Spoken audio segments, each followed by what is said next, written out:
Hey guys, welcome back to my channel Gauri লাইফস্টাইলে সকলকে স্বাগত।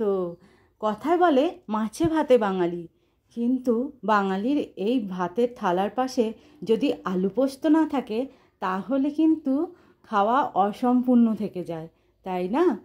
প্রথমে আমি কড়াইয়ে দিয়ে দিয়েছি সর্ষের তেল, এর মধ্যে দিয়েছি কালো জিরে আর কাঁচা লঙ্কা, এরপর দিয়েছি পেঁয়াজটাকে একটু হালকা ভেজে নিয়ে দিয়ে দেবো টমেটো।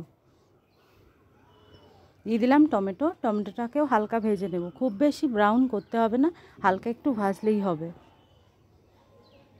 এরপর দিয়ে দেবো এখানে কুচো করে কেটে রাখা আলু পোস্তর আলু কিন্তু এরকম ছোট ছোট সাইজে কাটবেন, তাহলে খেতে কিন্তু খুব ভালো লাগবে।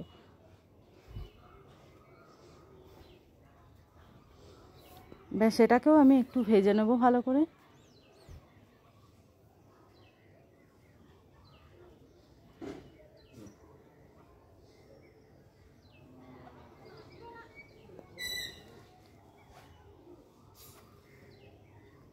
দেখুন আলুটা সুন্দর করে ভাজা হয়ে গেছে, এবার আমি দিয়ে দেবো জল।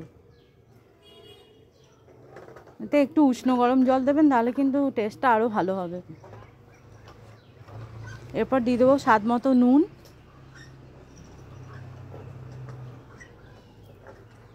এবার একটু ভালো করে ফুটতে দেব।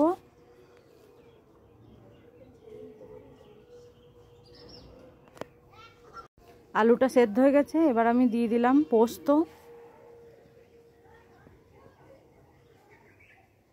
পোস্তটা দিয়ে আর একটু ফুটবে, 2 থেকে 3 মিনিট ফুটবে।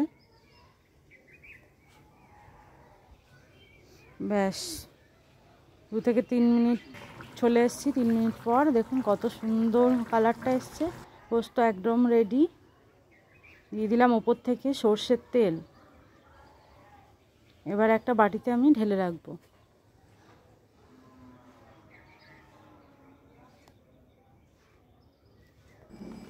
আমার রেসিপিটা ভালো লাগলে অবশ্যই লাইক কমেন্ট শেয়ার করে দেবেন, আর আমার ইউটিউব চ্যানেলকে অবশ্যই সাবস্ক্রাইব করে দেবেন। আজকে এখানেই শেষ করলাম, টাটা বন্ধুরা, ভালো থাকবেন।